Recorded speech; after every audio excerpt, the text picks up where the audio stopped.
girls, moving to question number 41, which is annuities and compounding. Janet Boyle intends to deposit $300 per year in a credit union for next 10 years. Janet है जो कि deposit करना चाह रही है $300 हर साल के लिए for next 10 years, means it's an annuity. ठीक है, and the credit union pays an annual rate of interest of 8%. ठीक है, 8% रेट ऑफ इंटरेस्ट वो पे करती है, मींस रेट ऑफ इंटरेस्ट आपके पास 8% हो गया एंड आपके पास 10 ईयर्स हो गए, और जो कैश फ्लोज हैं वो आपके पास $300 है। कहता है determine the future value that Janet will have at the end of 10 years given that end of period deposits are made. मतलब एंड ऑफ ईयर का मतलब है, एंड ऑफ पीरियड का मतलब है कि ये ऑर्डिनरी एन्युटी है। अगर बिगिनिंग ऑफ द ईयर कहता तो हमें पता होना था कि ये एन्युटी ड्यू है। समझ आई? तो यहाँ पर आपने क्या करना है, end of period means ordinary annuity, deposits are made and no interest is withdrawn. Interest is not withdrawn का मतलब है विदड्रॉ करना होता है, निकाल लेना ना। मींस आपको जो जो इंटरेस्ट मिलता है आप अगर साथ में निकलवा लेते हो, बैंक से पैसा निकलवाते हो ना, तो उसको विदड्रॉ करना कहते हैं। तो यहाँ पे कहता है कि नो इंटरेस्ट इज विदड्रॉन, मतलब कि हमने इंटरेस्ट निकलवाया नहीं है, बल्कि उस अमाउंट में क्या होता रहा है, कंपाउंड होता रहा है। उसके बाद कहता है इफ़ रिक्वायरमेंट नंबर ए के आगे से दो पार्ट्स हैं। $300 is deposited annually and the credit union page interest annually. मतलब वो $300 पे करता है, एनुअली पे करेगा, और जो रेट ऑफ इंटरेस्ट है वो एनुअली पे करेगा। मींस यहाँ पर फ्यूचर वैल्यू ऑफ एनुअली का फार्मूला यूज़ करेंगे। आपके पास एन जो है वो सिंपल जो है वो जितना उसने बताया है 10 ईयर्स होगा। जो रेट ऑफ इंटरेस्ट है वो आपके पास 8% होगा, और जो आपके पास कैश फ्लो है वो उसने आपको बता दिया है $300। फ्यूचर वैल्यू ऑफ एन्युटी का फॉर्मूला लगेगा CF multiplied by 1 + r⁻n-1 divided by r, और आपका जो रिक्वायरमेंट नंबर ए का फर्स्ट वाला पोर्शन है वो सॉल्व हो जाएगा। ठीक है, उसके बाद वो सेकंड वाले में कहता है $150 is deposited semi annually and the credit union page interest semi annually. Means यहाँ पर आपने सेमी एनुअली के तौर पर अमाउंट कैलकुलेट करनी है। यहाँ पर जो आपका कैश फ्लो है वो है $150। जो रेट ऑफ इंटरेस्ट है वो आपको पता है, क्योंकि अब आपने I डिवाइडेड बाई M करके कैलकुलेट करना है, क्योंकि फ्रीक्वेंसी उसकी ज़्यादा है। रेट ऑफ इंटरेस्ट आपका 8% था ना, तो 0.08 को आप डिवाइड कर दोगे। सेमी एनुअल्स कितने होते हैं साल में? 2, तो 2 से डिवाइड करोगे। ठीक है, और एन आपका कैसे आएगा, क्योंकि हमारी फ्रीक्वेंसी ज़्यादा है, एन को मल्टीप्लाई करेंगे हम एम के साथ। एम कितना है हमारे पास? 2, क्योंकि सेमी एनुअल है, और जो टाइम है वो 10 ईयर्स का था, उसको 2 से मल्टीप्लाई करेंगे तो एन आपके पास आ जाएगा 20 मंथ्स। समझ आ, सॉरी 20 सेमी एनुअल्स, क्योंकि सेमी एनुअली उसने दिया है। तो जो आपकी क्वेश्चन नंबर 41 का रिक्वायरमेंट ए का सेकंड पार्ट है वो आप ऐसे सॉल्व करोगे। अब उसके लिए रिक्वायरमेंट नंबर जो ए है उसके पार्ट सी में क्या कहा, 3 में कहता है 75 is deposit quarterly and the credit union page interest quarterly. Simple वही पोर्शन है आपका। जो आपकी कैश फ्लो है वो $75 है। एन आप कैसे देखोगे, क्योंकि फ्रीक्वेंसी ज़्यादा है और आपकी क्वार्टरली है, तो m will be equal to 4। N आपके पास 10 ईयर्स है, उसको 4 से मल्टीप्लाई कर दोगे तो आपका एन आ जाएगा। और जो आपका रेट ऑफ इंटरेस्ट है वो आपको पता है कि फ्रीक्वेंसी ज़्यादा है और हमने उसको डिवाइड करना होता है एम से। एम चूँकि क्वार्टर्स हैं, तो क्वार्टर्स एक साल में 4 होते हैं, इसलिए हम क्या करेंगे 0.08 को डिवाइड कर देंगे 4 के साथ, तो फिर आपका जो है वो आंसर आ जाएगा। इस तरह से आप फ्यूचर वैल्यू ऑफ एन्युटी वाले फार्मूला में ये वाली वैल्यूज़ पुट करके तीनों रिक्वायरमेंट 1, 2 एंड 3 के आंसर्स लेकर आओगे। और वही बात है, आपको पता है कि जैसे जैसे आपकी जो कंपाउंडिंग है, जो फ्रीक्वेंसी है कंपाउंडिंग की, मतलब एम जो होता है आपका वो इंक्रीज़ होता है, वैसे ही आपकी फ्यूचर वैल्यू भी इंक्रीज़ होती है, रेट ऑफ इंटरेस्ट भी इंक्रीज़ होता है। तो यहाँ पर पार्ट जो उसका बी है आपकी क्वेश्चन नंबर 41 का, उसमें यही कहते हैं कि use your findings in part a to discuss the credit union to discuss the effect of more frequent deposits and compounding of interest on the future value of an annuity. वो ये कहना चाहता है कि फ्रीक्वेंट डिपॉजिट्स का और compounding of interest का क्या रिलेशन है आपकी फ्यूचर वैल्यू के साथ। तो गर्ल्स, जैसे जैसे आपकी जो फ्रीक्वेंट डिपॉजिट्स हैं जितनी जल्दी होंगे उतनी जल्दी उतनी ही ज़्यादा आपकी फ्यूचर वैल्यू आएगी, और जितनी कंपाउंडिंग ज़्यादा होगी, जितना m ज़्यादा होगा, उतनी ही आपकी फ्यूचर वैल्यू ज़्यादा आएगी। तो आपके ये वाली जो एक्सप्लेनेशन है आपने इससे पहले वाले क्वेश्चंस में भी लिखी है, तो उसको ज़्यादा एक्सप्लेन करने की मुझे ज़रूरत नहीं है। गर्ल्स, नेक्स्ट क्वेश्चन है हमारे पास, question number 42, deposits to accumulate future sum. इसमें वो आपको कहता है कि आपके पास टेबल गिवन है, determine the amount of equal annual end of year deposits. Means उसने आपको जो आपने हर टाइम पीरियड में जो आपकी स्ट्रीम है जो आपने जमा करवानी है वो नहीं बताई, वो हमने कैलकुलेट करनी है। necessity to accumulate the given sum at the end of deposits assuming the stated annual interest rate। Different 4 cases हैं आपके पास। जो फ्यूचर वैल्यू आपने कैलकुलेट करनी थी, सम टू बी एक्यूमुलेटेड, जिसको आपने जमा करना था, वो उसने आपको दे दिया है, एक्यूमुलेशन पीरियड भी दे दिया है, इंटरेस्ट रेट भी दे दिया है। तो फिर आपने कैलकुलेट क्या करना है? आपने कैलकुलेट करनी है कैश फ्लोज।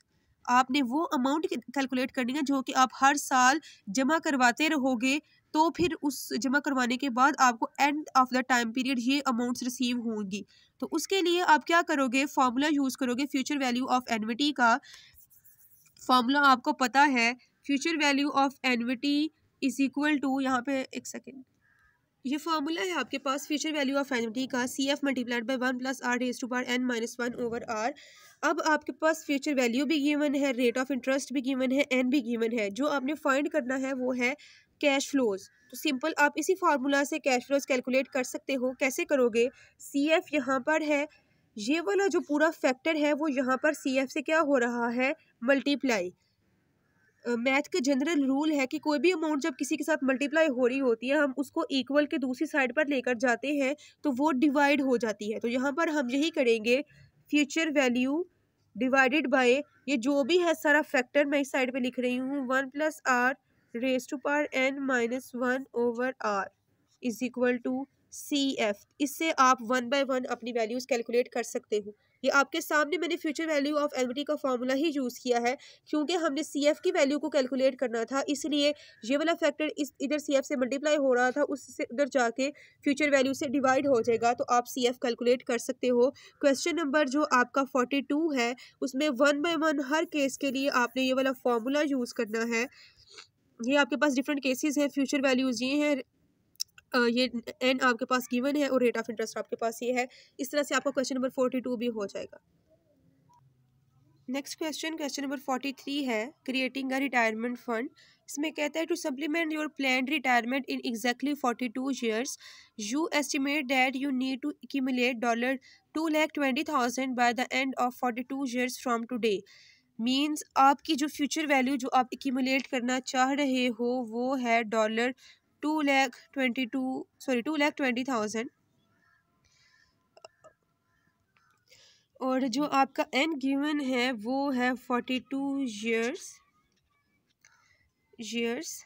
उसके बाद कहता है you plan to make equal annual end of year deposits into an account paying 8% annual interest. Rate of interest आपका है 8% पर एनम। मैं पर ए, ये ए का मतलब होता है एनुअल, तो अगर आपको किसी न्यूमेरिकल में ऐसे भी लिखा हो तो आपको पता होना चाहिए 8% per annum. Annum means annual. मैं लिख देती हूँ 8% पर एनम, ठीक है। तो इसका मतलब भी एनुअल ही होता है। अब न्यूमेरिकल की तरफ आते हैं, वो कहता है आपने इतनी पेमेंट्स करनी है। नेक्स्ट देख लेते हैं, कहता है दो रिक्वायरमेंट्स हैं। How large must be annual deposits by be to create the $2,20,000 fund by the end of year 42। Girls, वही जो अभी हमने क्वेश्चन नंबर 40 सॉल्व किया था, 41 जिसमें आपको 42 जिसमें आपको फ्यूचर वैल्यूज़ गिवन थी लेकिन आपके पास पेमेंट की अमाउंट नहीं थी। आपने उस तरह से क्वेश्चन नंबर 43 करना है, वही फार्मूला यूज़ करना है जो कि अभी आपने क्वेश्चन नंबर 42 के लिए यूज़ किया है। आपने यहाँ पर क्या कैलकुलेट करनी है? अपनी डिपॉजिट्स मतलब अपने कैश फ्लोज मीन्स अपनी पेमेंट्स, ठीक है। तो यहाँ पर जो आपने end of year deposits means cash flow को कैलकुलेट करना है, तो आप वही फार्मूला यूज़ करोगे, cash flows is equal to future value of annuity divided by 1 plus r raise to power n minus 1 divided by r. वो factor जो है आपका वो फ्यूचर वैल्यू से डिवाइड हो जाएगा। तो आपके पास जो है ये वाला फार्मूला, ये वाली अमाउंट्स यूज़ करने के बाद कैश फ्लो की वैल्यू जो है वो आ जाएगी। ठीक है, ये आपकी रिक्वायरमेंट नंबर 1 सॉल्व हो गई। सेकंड वाली रिक्वायरमेंट को भी देख लेते हैं।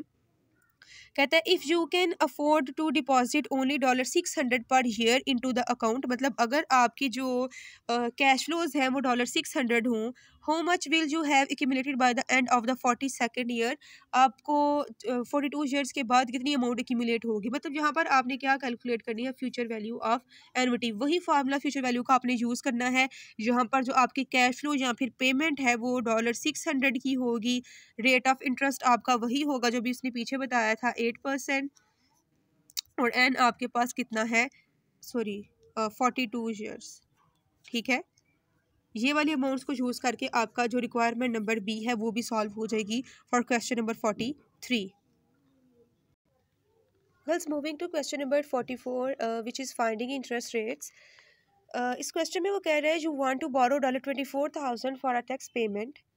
आप अपने फ्रेंड से एक लोन लेते हो $24,000 का, और वो कहता है कि वो सिर्फ़ और सिर्फ आपसे जो है वो 10% रेट ऑफ इंटरेस्ट चार्ज करेगा। उसने क्या किया, क्योंकि आपको पता है कि अगर हम सिंपल कहें कि आपके ऊपर आपकी जो अमाउंट है उसके ऊपर हम रेट ऑफ इंटरेस्ट 10% चार्ज कर रहे हैं, तो इसका सिंपल मतलब ये होगा कि 24,000 को 10% से मल्टीप्लाई करें तो जितनी अमाउंट आएगी वो क्या हो जाएगी, ये आपका इंटरेस्ट होगा। जब आप इसको अपनी प्रिंसिपल अमाउंट में से लेस कर दोगे 24,000 माइनस 2400, तो जो अमाउंट बनेगी वो ये होगी 21,600। मीन्स वो अपना इंटरेस्ट डिडक्ट पहले से कर लेगा 2400 एट द रेट ऑफ 10%। आपको जो वो अमाउंट देगा डिडक्ट करने के बाद देगा वो है 21,600 and tells you to repay $24,000 in 1 year. आपको कहता है कि आपने आज अपनी पूरी कर लो रिक्वायरमेंट, अपने टैक्स पे कर लो, और 1 साल बाद मुझे जो है ना वो 24,000 पे कर देना। सिंपल वर्ड्स में समझाती हूँ। आप जो है मेरे पास आते हो लोन लेने के लिए, और मैं आपको ये कहती हूँ कि 24,000 में आज तुम्हें देता हूँ, तो तुम 1 साल बाद मुझे 24,000 दे देना। उस पे जो रेट ऑफ़ इंटरेस्ट मैं तुम पे चार्ज करूँगा वो 10% होगा। तो ऐसा करते हैं कि वो जो रेट ऑफ़ इंटरेस्ट है ना वो डिडक्ट करने के बाद ही मैं तुम्हें अमाउंट दे देता हूँ। तो 2400 में से मैंने अपना 10% इंटरेस्ट निकाला, तो निकालने के बाद जो इंटरेस्ट की अमाउंट थी वो 2400 आई। तो मैंने प्रिंसिपल अमाउंट में से इंटरेस्ट की अमाउंट को लेस किया, तो मेरे पास टोटल वो वाली अमाउंट आ गई जो बचेगी, जो कितनी थी 21,600। मैंने आपको आज 21,600 पे कर दिया और आपको ये कहा कि 1 साल बाद मुझे आप 24,000 पे कर देना। अभी तक ये इतना मामला चल रहा है। उसके बाद कहता है has your friend charge you 10% interest, what is the real interest rate charge on the loan.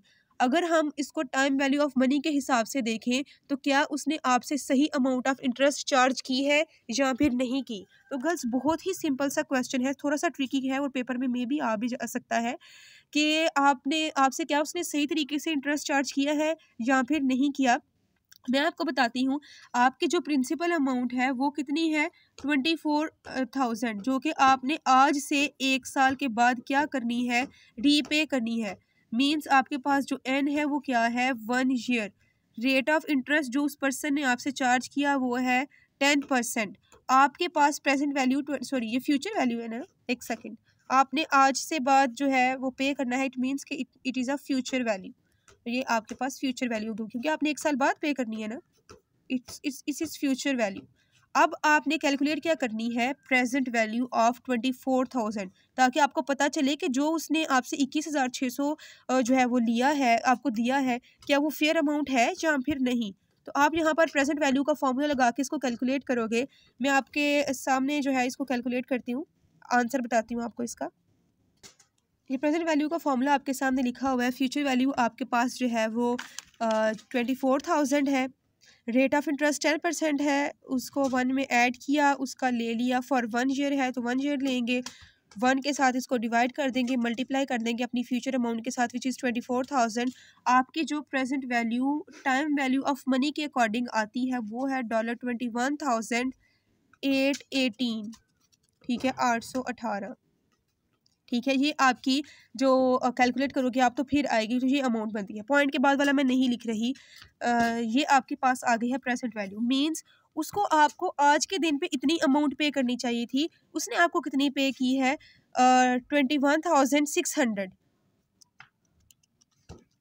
Means उसने आपको 218 रुपये कम दिए हैं। समझ आई। उसने आपको 218 रुपये कम पे किए हैं, मीन्स के वो आपके साथ फ्रॉड कर रहा है। आप दूसरी तरह से ये भी कह सकते हो कि उसने आपसे जो है वो जो रेट ऑफ इंटरेस्ट चार्ज किया है वो 10% नहीं है। बात की समझ आई? आपके पास जो प्रेजेंट वैल्यू आई है 21,818, he should pay you 21,818 today to reaccumulate $24,000 in after 1 year, लेकिन उसने ऐसा नहीं किया। उसने आपको 21,600 पे किया है। 218 रुपये का उसने आपको फ्रॉड किया है, उसने इतने पैसे आपको पे नहीं किए। तो ये आपके क्वेश्चन का अभी एक पार्ट सॉल्व हुआ है। उसने एक और चीज़ आपसे पूछी है जिसको आप खुद कैलकुलेट कर सकते हो। वो कहता है has your friend charge you a 10% interest? No, उसने आपसे 10% रेट ऑफ इंटरेस्ट चार्ज नहीं किया, उसने आपसे ज़्यादा चार्ज किया है। इट गोना बी 11% और 10 पॉइंट समथिंग। ठीक है, तो आप वो भी खुद कैलकुलेट कर सकते हो। फ्यूचर वैल्यू जो है वो 24,000 रख कर, प्रेजेंट वैल्यू जो है वो 21,600 रख कर, रेट ऑफ इंटरेस्ट आपके पास 10% है, तो उससे आप जो है वो नंबर ऑफ़ ईयर्स आपके पास 1 ईयर है। आप ये देख सकते हो कि उसने आपसे कितना चार्ज किया, वो भी मैं आपको कैलकुलेट करके बताती हूँ। तो आप अगर जो है फ्यूचर वैल्यू रखते हो 24,000, प्रेजेंट वैल्यू रखते हो 21,600 और नंबर ऑफ़ शेयर आपके पास 1 है, तो उस हिसाब से जो आपका फ्रेंड है उसने जो आपसे रेट ऑफ इंटरेस्ट चार्ज किया है, मैंने कैलकुलेट किया है फ्यूचर वैल्यू का फॉर्मूला यूज़ करके, वो बनता है 11.11%। मीन्स वो कह तो ये रहा है कि वो 10% चार्ज कर रहा है, लेकिन जितनी अमाउंट उसने आपको पे की है 21,600, उस हिसाब से उसने जो रेट ऑफ इंटरेस्ट आपके ऊपर चार्ज किया है वो इतना बन रहा है। उसने आपको 218 रुपये कम पे किए हैं। मीन्स आपको चाहिए था कि आप उसे लोन बाड़ो ना करते। ठीक है, तो ये क्वेश्चन भी आप सॉल्व कर सकते हो। गर्ल्स, नेक्स्ट क्वेश्चन नंबर 45 है, deposits to create a perpetuity. Perpetuity का फॉर्मूला आपको पता है। सबसे पहले परपेचुटी के फॉर्मूले की बात कर लेते हैं। बहुत सिंपल सा फॉर्मूला है, CF divided by rate of interest. जब आपको ये नहीं पता होता कि आपकी अमाउंट ने कितने सालों के लिए एक्यूमुलेट होना है, देन आप सिंपल क्या करते हो, परपेचुटी का फॉर्मूला यूज़ कर लेते हो, CF डिवाइडेड बाय R। इस क्वेश्चन में वो क्या कहना चाहता है वो देख लेते हैं। कहते हैं you have decided to endorse your favourite university with a scholarship. It is expected to cost $600 per year to attend the university in to perpetuity. आप जो है वो एक यूनिवर्सिटी को जो है वो डोनेट करना चाहते हो, अमाउंट जमा करवाना चाहते हो, वहाँ पर इंडोमेंट करना चाहते हो। इंडोमेंट बेसिकली कहते हैं डोनेशन को ही, ठीक है, चैरिटी को। तो कहता है कि आप जो है अपनी यूनिवर्सिटी को $6,000 पर ईयर पे करना चाहते हो। You expect to give the university the endowment in 10 years and will accumulate it by making equal annual end of year deposits into an account. Requirement number a में कहता है how large must be endowment be, मतलब आप perpetuity calculate करें for 10%, और जो rate of cash flows हैं वो 6,000 है। 6,000 को आप 0.1 के साथ 0.10 के साथ अगर आप डिवाइड कर दें, क्योंकि रेट ऑफ इंटरेस्ट 10% है, तो आपका आंसर आ जाएगा जो आपने प्रेजेंट वैल्यू कैलकुलेट की है इंडोमेंट की, वो कितनी होगी। अभी मैंने कैलकुलेट की तो $60,000। ठीक है, मतलब जो रिक्वायरमेंट ए है उसका आंसर आप क्या, आपका $60,000। नेक्स्ट जो रिक्वायरमेंट उसमें क्या कहता है, how much must you deposit at the end of each of the next 10 years to accumulate the required amount. ये जो अभी आपने फ्यूचर वैल्यू कैलकुलेट की है 60,000, अगर आप मतलब कितनी अमाउंट आपको अगले 10 सालों तक जमा करवाते रहना चाहिए इस अमाउंट को एक्यूमुलेट करने के लिए। मींस फ्यूचर वैल्यू आपने कैलकुलेट कर ली है। फ्यूचर वैल्यू ऑफ एनुअलिटी का फॉर्मूला यूज़ करेंगे। एन होगा आपके पास 10%, टाइम पीरियड एन होगा 10 ईयर्स, रेट ऑफ इंटरेस्ट होगा 10%, जो फ्यूचर वैल्यू ऑफ एनुअलिटी है वो 60,000 होगी। कैलकुलेट क्या करना है, you should calculate the deposits the cash flows. तो वही फॉर्मूला जो कैश फ्लोज का हमने पहले देखा, cash flow is equal to future value divided by जो हमने पूरा फैक्टर देखा था 1 + r raise to power n -1 divided by r। ये वाला फ्यूचर वैल्यू का आप एनुअलिटी का फॉर्मूला यूज़ कर लोगे और कैश फ्लोज को कैलकुलेट करने के लिए, तो पार्ट बी का भी आपका आंसर आ जाएगा।